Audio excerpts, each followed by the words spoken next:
वस्तुतः भारत सरकार ने भारतीय खाद्य संरक्षण मानक प्राधिकरण द्वारा जनपद मऊ के लिए एक खाद्य सुरक्षा वैन द्वारघाट में एक बड़ा विद्यालय है, पार्वती महिला महाविद्यालय, बड़ा विद्यालय है और द्वारघाट के बॉर्डर पे है। वहाँ हज़ारों की संख्या में बच्चियाँ पढ़ती हैं। वहाँ ये बन गई थी नहीं, तो मऊ की मिठाई ग्रहण किया है। अगर मऊ में रहेंगे और मिठाई खाना है तो मऊ की नहीं, कहीं विदेश से थोड़े लाएंगे। तो कभी आपको कभी संयोग से कभी यहाँ की मिठाई में कमी महसूस हुआ कि नहीं? सच बोलिएगा, जो भी बोलिएगा सच बोलिएगा। ऐसा नहीं है। अगर हमें कार्रवाई, हमें तो देख के पता लग जाता है। के बारे में हमने सबसे ज़्यादा कार्रवाइयाँ ही मिठाई पे करी है, यानी कमियां आपको मिली हैं। आपके भी। अभी आप लोगों ने सहायक आयुक्त खाद्य सिकेंड एवं खाद्य सुरक्षा एवं औषधि प्रशासन मऊ सुरेश मिश्रा जी को सुन रहे थे और इस वीडियो में भी आप लोग आगे सुनेंगे। मैं हूं रंजीत राय और आप लोग देख रहे हैं जनगढ़ की आवाज।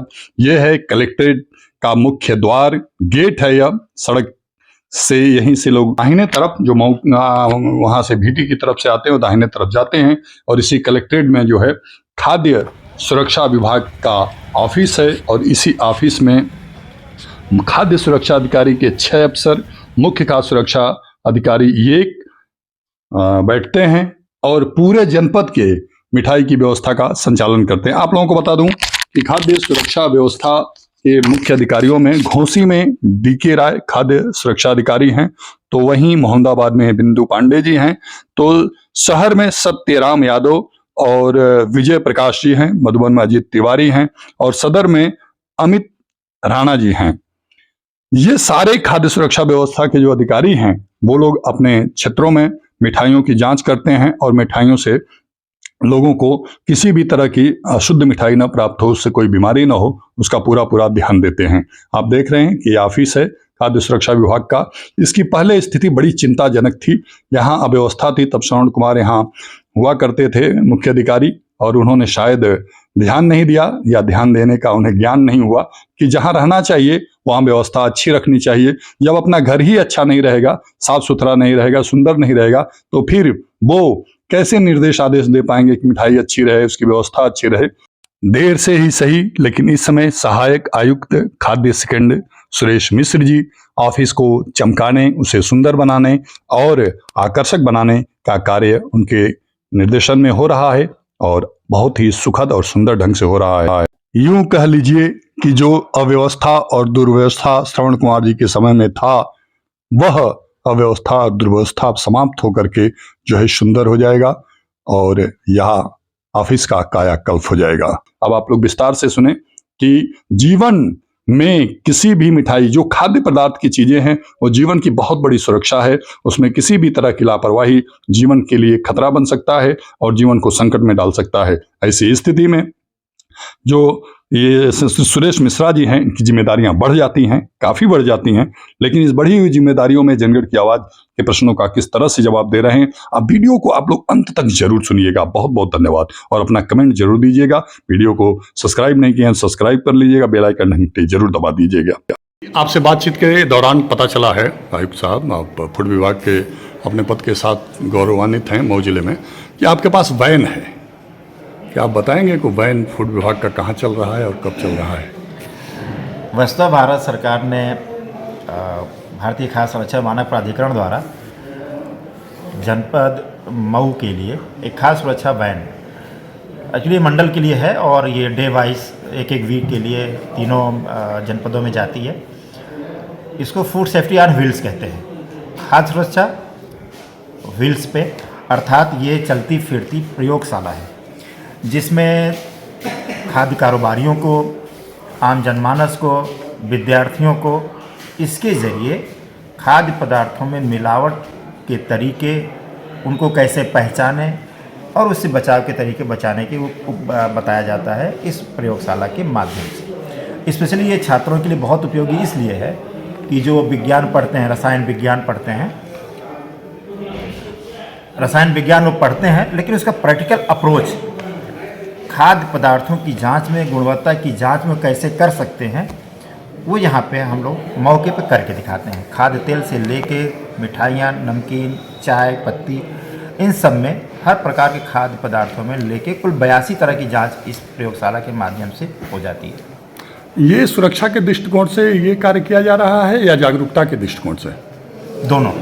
अब दोनों का उपाय यह है कि अगर हम किसी मैन्युफैक्चरर के यहाँ जाते हैं तो उसके रॉ मटेरियल की जांच कर देते हैं तो समझ जाता है कि हम गलत कहाँ पे, हमारा कौन सा रॉ मटेरियल गलत है। दूसरा, जागरूकता के हिसाब से तमाम व्यापारियों को भी नहीं मालूम कि हम कहाँ गलत कर रहे हैं। इसके द्वारा हम जब बताते हैं कि आप यहाँ पे गलत हैं, इस चीज़ में ये कमियाँ हैं और उसका इस तरह आप परीक्षण खुद कर सकते हो, तो वो अपने रॉ मटेरियल की या जो माल वो बेच रहे हैं उसकी गुणवत्ता की वो प्रारंभिक जांच खुद कर सकते हैं। ये कब से शुरू हुआ है बैन वाला जो ये जागरूकता वाला? पहले चल रहा है, कम से कम ये 4 साल पहले से ये वैन मऊ में कब ये कार्य शुरू और हुआ? मऊ में लास्ट ईयर इसको मऊ आजमगढ़ डिवीजन को एक वैन मिली है और वो शेड्यूल वाइज तीनों जनपदों में जाती है। इस समय उस बैन का कहाँ प्रयोग हो रहा है? इसमें वो वैन आजमगढ़ में है। अच्छा, यहाँ चारों तहसील घोसी, मधुबन, सदर और मोहम्मदाबाद चारों तहसील में बैन घूम चुकी है। हाँ, स्पेशली हम ज़्यादातर शहर में और विद्यालयों में ज़्यादा फोकस करते हैं और तहसीलों में भी चौराहों पे हम लगाते हैं कि जिससे व्यापारी घाट में एक बड़ा विद्यालय है, पार्वती महिला महाविद्यालय, बड़ा विद्यालय है और द्वारिका के बॉर्डर पे है। वहाँ हज़ारों की संख्या में बच्चियाँ पढ़ती हैं। वहाँ ये बैन गई थी? नहीं, तो जानकारी न होने के कारण या एक्चुअली एक तो जानकारी ना होने नहीं, के कारण जानकारी भी ये है। उसका उद्देश्य तो यही है ना कि वहाँ विक्ट्री इंटर कॉलेज है, वहाँ हज़ारों बच्चियाँ पढ़ते हैं। अब पर्टिकुलर कॉलेज नहीं, चूँकि जो हम लोगों ने एक खास सुरक्षा अधिकारियों के माध्यम से भी जो शहरी एरिया में जहाँ पे बच्चों की डेंसिटी ज़्यादा है और स्पेशली वो साइंस से रिलेटेड अगर बच्चे हैं तो हम स्पेशली वहाँ पे ज़्यादा लगाने की कोशिश करते हैं कि जिससे वो फूड साइंस को भी और मिलावट के विज्ञान को भी समझ सकें। नहीं तो कॉलेजों में एक बड़ा विद्यालय है, पार्वती महिला महाविद्यालय, बड़ा विद्यालय है और द्वारिका के बॉर्डर पे है। वहाँ हज़ारों की संख्या में बच्चियाँ पढ़ती हैं। वहाँ ये बैन गई थी? नहीं, तो जानकारी न होने के कारण या एक्चुअली एक तो जानकारी ना होने नहीं, के कारण जानकारी भी ये है। उसका उद्देश्य तो यही है ना कि वहाँ विक्ट्री इंटर कॉलेज है, वहाँ हज़ारों बच्चियाँ पढ़ते हैं। अब पर्टिकुलर कॉलेज नहीं, चूँकि जो हम लोगों ने एक खास सुरक्षा अधिकारियों के माध्यम से भी जो शहरी एरिया में जहाँ पे बच्चों की डेंसिटी ज़्यादा है और स्पेशली वो साइंस से रिलेटेड अगर बच्चे हैं तो हम स्पेशली वहाँ पे ज़्यादा लगाने की कोशिश करते हैं कि जिससे वो फूड साइंस को भी और मिलावट के विज्ञान को भी समझ सकें। नहीं तो कॉलेजों में तो साइंस पढ़ाया जाता हाँ, है ना, बिल्कुल। तो उसमें तो कोई संशय है नहीं कि हाँ आपने साइंस के बताया तो बच्चे उसको भी नहीं। हम कंसिडर करेंगे। हाँ, और क्या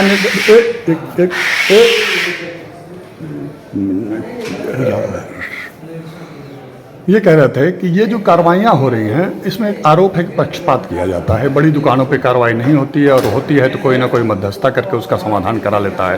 तो इसको क्या माना जाए, मध्यस्थता करने वाले मीठा हो रहे हैं कि मिठाइयों में सुधार हो पा रहा है? पहली चीज़ तो आरोप ही गलत है कि बड़ों पे नहीं होती, छोटों पे कार्रवाई होती है। अगर पिछले 6 महीने की कार्रवाइयाँ आप देखें तो बड़ों पर ही कार्रवाइयाँ हुई हैं, छोटों पे नहीं हुई। पहली चीज़, आप जिसको बढ़ा सकते हैं आप नाम 4 से बताइए, मैं सबको बताता हूँ कब क्या हुआ है, किसका क्या। पहली दूसरी चीज़, आप बता रहे हैं तो सबको विश्वास करना है, क्योंकि आप झूठ क्यों बोलेंगे? दूसरी चीज़, कार्रवाइयों का स्तर ही बदला है। पहले यह था कि हम एक नमूना गए थे कि अब हम उनकी मैन्युफैक्चरिंग यूनिट पर ही सीधे अटैक करते हैं और वहाँ पे रॉ मटेरियल से लेके अगर कोई चीज़ रॉ मटेरियल जो यूज़ नहीं होना है लेकिन वो यूज़ हो रहा है, केमिकल्स यूज हो रहा है, कलर यूज होता है, हम उसका सीजर भी करते हैं।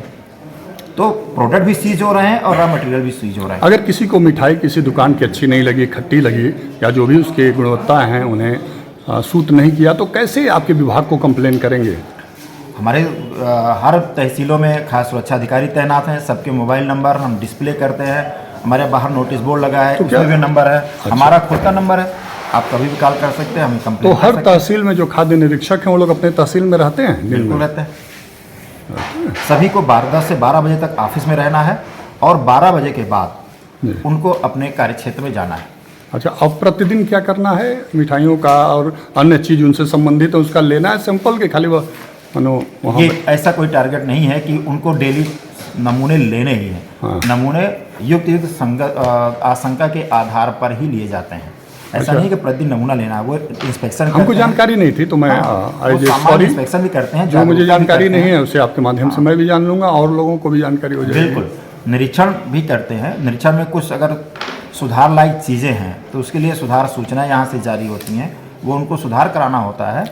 और ये मिठाई के दुकानों पे, खाद्यान्न के दुकानों पे ये क्यों नहीं लगा है कि लोग जो है, जैसे हर जगह लिखा रहता है डीएम एसपी सबका नंबर लिखा रहता है, फायर ब्रिगेड का नंबर लिखा रहता है। तो इस तरह लोग अपनी दुकान पे क्यों नहीं लगा देते कि अगर कोई भी शिकायत हो तो इस नंबर पे कृपया आप कॉल कर सकते हैं। एक्चुअली ये बाध्यकारी नहीं है, तो दुकानदार क्यों अच्छा। लगाएगा कि आप थोड़ा सा नाराज हुए तो आप सीधे विभाग को फोन कर दो। नहीं हाँ, नहीं, लेकिन नाराज होने से विभाग दौड़ने लगेगा। हम अपनी तरफ से इसका प्रचार प्रसार करते हैं। जैसे हमने ऑफिस के बाहर एक डिस्प्ले बोर्ड लगाया हुआ है, उसमें सारे खास सुरक्षा अधिकारियों के नंबर हैं। नहीं, थानों के बाहर लिखा रहता है दलाल प्रवेश वर्जित है, तो उसी तरह लिखना चाहिए कि हाँ, कोई भी तरह की शिकायत मिलती है, मिठाई की किसी गुणवत्ता में कमी पाई जाती है, तो कृपया आप खाद्य सुरक्षा विभाग हाँ को बिल्कुल, ये तो हम सूचित जागरूकता कैंप भी आयोजित करते हैं। कितने जागरूकता कैंप लगाए गए हैं अब तक? अभी तो हम लास्ट महीने में किए थे, 140 लोगों को हमने फास्ट ट्रैक ट्रेनिंग करी दोहरी घाट में हुआ था। अभी दोहरी घाट नहीं हुआ है। वहाँ के व्यापारी यहाँ आए थे। हाँ अच्छा, वहाँ के लोगों को यहाँ बुलाया जाता है? बिल्कुल, तो बॉर्डर के छोर पे है, उससे मतलब नहीं होता। गोरखपुर का एक्चुअली जो border फास्ट ट्रैक ट्रेनिंग है, ये भारतीय ये जगह जगह कैंप लगाकर प्रोत्साहित करने का प्राविधान नहीं है। नहीं, वो भी प्रावधान, हमारी जागरूकता का वो अलग प्रावधान है। जब हम ये बैंड के माध्यम से जागरूक करते हैं तो हम वो भी करते हैं। लेकिन जो फास्ट ट्रैक ट्रेनिंग का जो एक कार्यक्रम है, ये भारतीय खाद्य सुरक्षा मानव आपने प्राधिकरण कभी द्वारा। मऊ की मिठाई खाया है? कहाँ की? कभी मऊ की मिठाई ग्रहण किया है? अगर मऊ में रहेंगे और मिठाई खाना है तो मऊ की नहीं, कहीं विदेश से थोड़े लाएंगे। तो कभी आपको कभी संयोग से हाँ। कभी यहाँ की मिठाई में कमी महसूस हुआ कि नहीं? सच बोलिएगा, जो भी बोलिएगा सच बोलिएगा। ऐसा नहीं है। अगर हमें कार्रवाई, हमें तो देख के पता हम लग जाता मिठाई है। के बारे में पूछें। हमने सबसे ज़्यादा कार्रवाइयाँ ही मिठाई पे करी है।